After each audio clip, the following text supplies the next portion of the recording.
السلام علیکم ورحمۃ اللہ وبرکاتہ.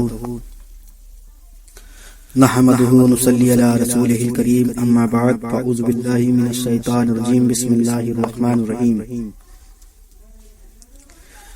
یا ایها الذین آمنوا ادخلوا في السلم کافة ولا تتبعوا خطوات الشیطان انه لكم عدو مبين. صدق الله مولانا العظيم وصدق رسوله النبي الأمين المعين المبين المتين الكريم ونحن على ذلك لمن الشاهدين والشاكرين والحمد لله رب العالمين.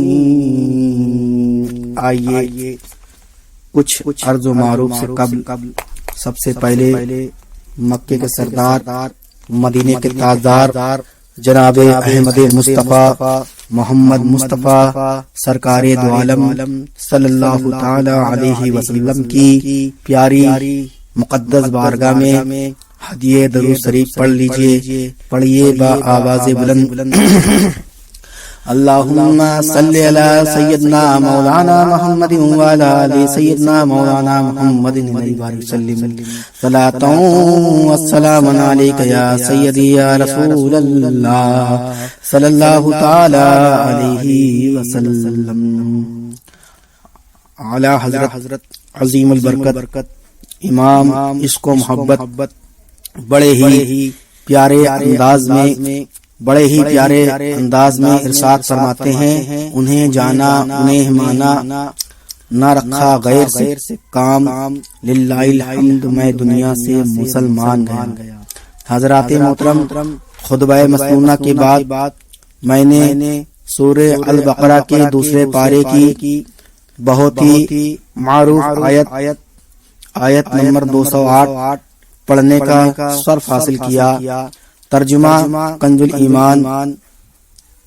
اے ایمان والو، اسلام میں پورے داخل ہو اور شیطان کے قدموں پر نہ چلو، بے شک وہ تمہارا کھلا دشمن ہے.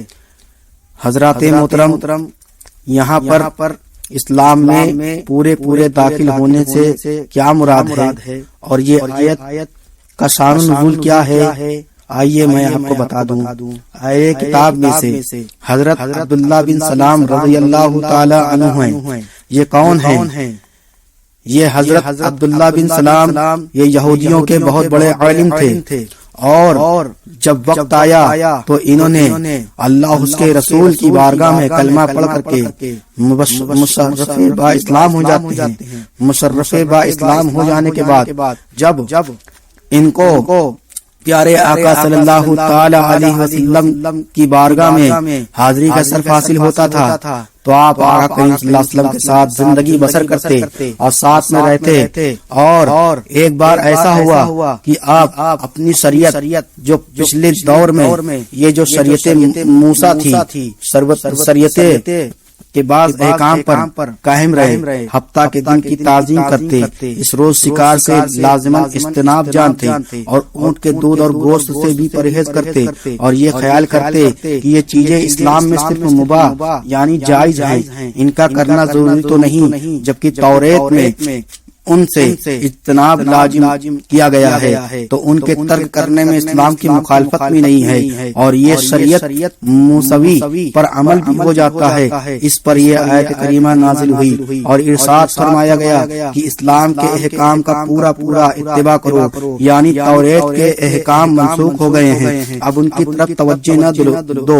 تفسیر خازن. حضرات محترم، میں آپ کے سامنے بتانے کی کوشش کر رہا ہوں کہ ایمان کی کمزوری کی علامت بھی دیکھ لیجئے. یاد رکھیں کہ داڑھی مڑانا، مشرکوں کا لباس پہننا، اپنی معاشرت بے دینوں جیسی کرنا، بھی سب ایمانی کمزوری کی علامت ہے۔ جب مسلمان ہو گئے ہو تو سیرت و صورت، ظاہری و باطن، عبادت و معاملات، رہن اور سہن، میل جول، برتاؤ، زندگی موت، تجارت و ملازمت، سب میں اپنے دین پر عمل کرو۔ نیز یہ معلوم ہوا کہ اسلام دوسرے مذہب یا دوسرے دین والوں کی رعایت کرنا شیطانی دھوکوں میں آتا ہے۔ حضرات محترم، میں آپ کے سامنے بیان کرنے کی کوشش کر رہا ہوں کہ اللہ تبارک و تعالی نے پہلے تو یہ کہا، اے ایمان والو اسلام میں پورے داخل ہو جاؤ۔ میں آپ کو بتانے کی کوشش کر رہا ہوں کہ ایمان والا تو وہ ہوتا ہے جو اسلام کو جاننے والا ہوتا ہے، اسلام کا ماننے والا ہوتا ہے، لیکن پھر اللہ نے ایمان والوں کو مخاطب کرتے ہوئے یہ کیوں کہا کہ اے ایمان والو اسلام میں پورے داخل ہو جاؤ؟ مطلب کہنے کا یہ ہے کہ اسلام میں پورے داخل ہونے کا مطلب یہ ہے کہ تمہارا چہرہ سنت مصطفیٰ سے داڑھی مبارک کو سجاتے ہوئے ہونا چاہیے، تمہارا جسم اور تمہارا لباس مصطفیٰ کریم صلی اللہ تعالی علیہ وسلم کی زندگی کے مطابق ہونا چاہیے، تمہارا اٹھنا، تمہارا بیٹھنا، تمہارا چلنا، ہر کام سنت کے مطابق ہونا چاہیے۔ جب تم سنت کے مطابق آقا کریم صلی اللہ علیہ وسلم کی زندگی کے مطابق اپنی زندگی کو گزارو گے تو تم پورے اسلام میں داخل ہو جاؤ گے۔ اور ارشاد فرمایا میرے رب نے، اور شیطان کے قدموں پر نہ چلو، بے شک وہ تمہارا خدا دشمن ہے۔ یعنی کہ بتایا یہ گیا کہ جو شیطان کے راستے پر چلتا ہے، جو شیطان کے قدموں پر چلتا ہے وہ جہنم میں چلا جاتا ہے، اور جو اللہ والوں کے راستے پر چلتا ہے وہ جو ہے جنت کا راستہ ہوتا ہے۔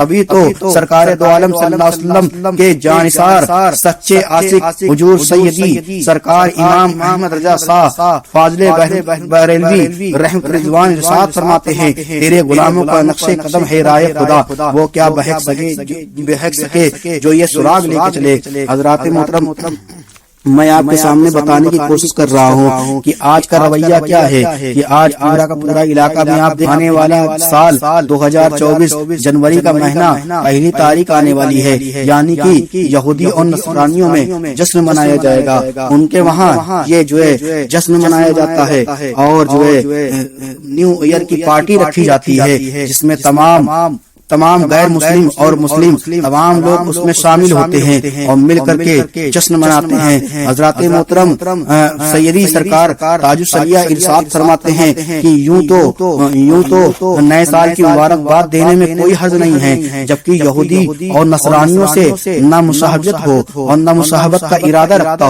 ہو۔ مفتی نظام الدین برکاتی ارشاد فرماتے ہیں کہ نئے سال کی مبارک دینے کا یہ مطلب ہوتا ہے کہ یہ سال آپ کے لیے مبارک رہے، خیر سے گزرے۔ یہ جائز ہے کہ دعائے خیر ہے۔ ملفوظات سراج الفقہا پیج نمبر 144۔ پتہ یہ چلا کہ لہو و لعب، رقص و سرور، بے حیائی، بدتمیزی ہر موقع پر ناجائز ہے، لہذا نئے سال پر ان برے کاموں سے مسلمانوں کو ضرور بچنا چاہیے۔ حضرات محترم، میں آپ کے سامنے بتانے کی کوشش یہ کر رہا تھا کہ جو ہے سوچنے والی بات ہے کہ یہ نیا سال کس کا ہے، یہ کیلنڈر کس کا ہے، جنوری فروری مارچ یہ سب کس کا ہے، یہ جو ہے مہینے کے نام ہیں، یہ کس کے ہیں؟ یہ یہودی اور نصرانیوں کے ہیں۔ تو یہودی اور نصرانیوں کے روش پر، ان کے بتائے ہوئے راستے پر جو چلتا ہے وہ جو ہے اسلام سے اس کا کوئی تعلق نہیں ہوتا ہے، لیکن اگر مبارکباد بھی دے رہے ہیں تو یہ کہیں کہ آپ کے لیے آنے والا سال آپ کے لیے خیر ہو، آپ کے لیے عافیت کا ہو، آپ کے لیے اچھا گزرے۔ اگر آپ نے دعائیہ کلمات اگر سے نوازا کسی کو، مسلمان بھائی کو، تو یہ جائز ہوگا، لیکن اگر اسی کے برعکس اگر کسی کے لیے اگر کوئی یہودی ہے، کوئی نصرانی ہے، کوئی جو ہے کوئی غیر مسلم ہے، اس کے ساتھ مل کر کے آپ جو ہے جا کر کے شراب نوشی کرتے ہیں یا برے کاموں کرتے ہیں، بدفعلی کرتے ہیں، اور جس طریقے سے یہودی اور نصرانی نئے سال کو مناتے ہیں، اگر آپ اس طریقے سے منائیں گے تو یہ آپ کے لیے ناجائز و حرام ہو جائے گا۔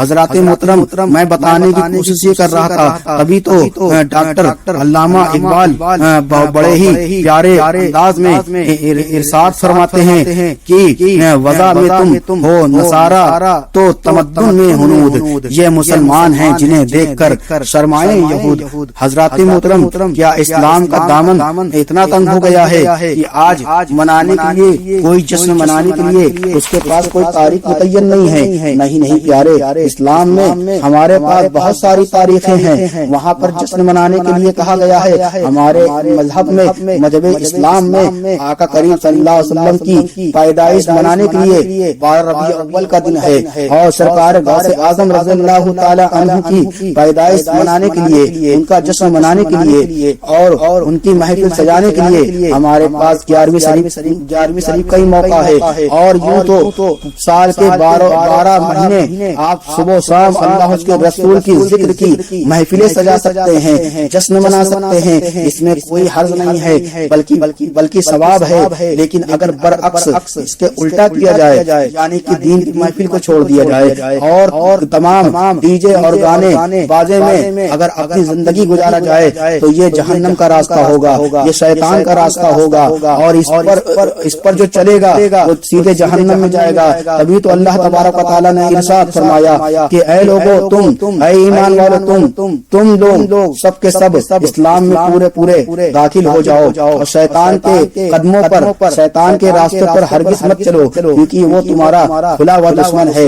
شیطان دشمن ہے، وہ دشمنی کرے گا، وہ تم کو دین کے راستے سے روکے گا، وہ تم کو جو ہے دین کے نیک کاموں سے روکے گا، نماز پڑھنے سے وہ روکے گا، روزہ رکھنے سے وہ روکے گا، حج کرنے سے وہ تم کو روکے گا، اور زکات دینے سے وہ تم کو روکے گا، اور والدین کی خدمت اور فرما برداری کرنے سے وہ روکے گا، دینی کاموں کو، دینی مساجد میں جانے کے لیے وہ تم کو روکے گا، اور مدارسوں کی حفاظت میں چندہ دینے کے لیے وہ تم کو روکے گا، تمام دینی احوال میں، تمام دینی معاملات کے لیے وہ تم کو روکے گا۔ حضرات محترم، میں آپ کو بتانے کی کوشش کر رہا ہوں کہ اے ایمان والو، اسلام میں پورے داخل ہو جاؤ۔ مطلب یہ ہے کہ جس طریقے سے پانی ہے، اس میں ایک جو ہے برتن ہے، اس میں پانی ہے، اگر کوئی انسان سکہ ڈال دے اور کوئی کنکڑی ڈال دے تو سامنے والا اس کنکڑی کو پانی سے نکال لے گا، مطلب وہ الگ ہو جائے گا۔ اور لیکن اگر اسی پانی میں، اسی برتن میں جو پانی ہے، اگر اس میں کوئی رنگ ڈال دے گا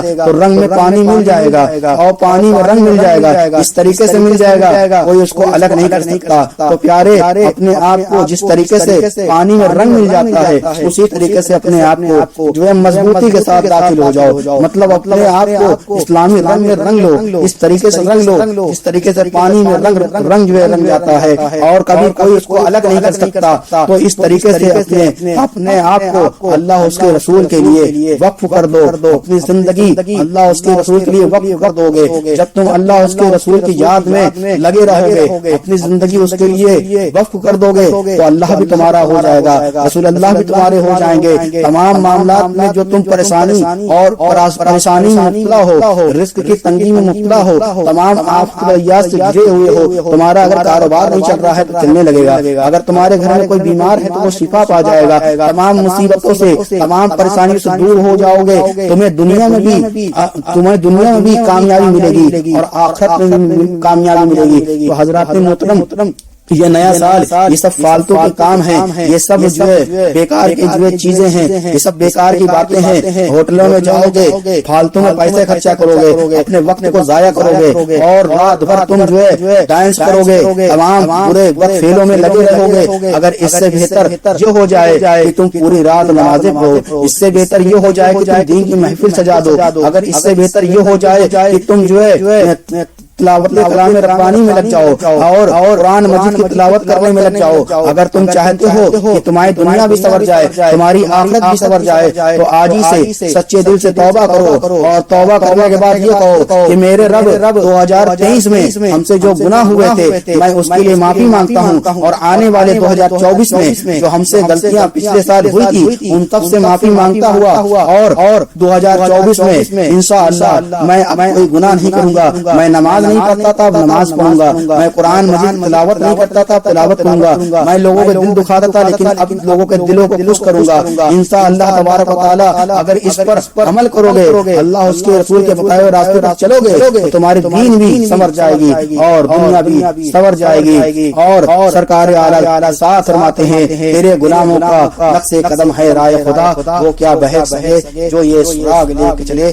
استغفر اللہ ربی من کل ذنب واتوب الیہ وما علینا الا البلاغ المبین۔ السلام علیکم ورحمۃ اللہ وبرکاتہ۔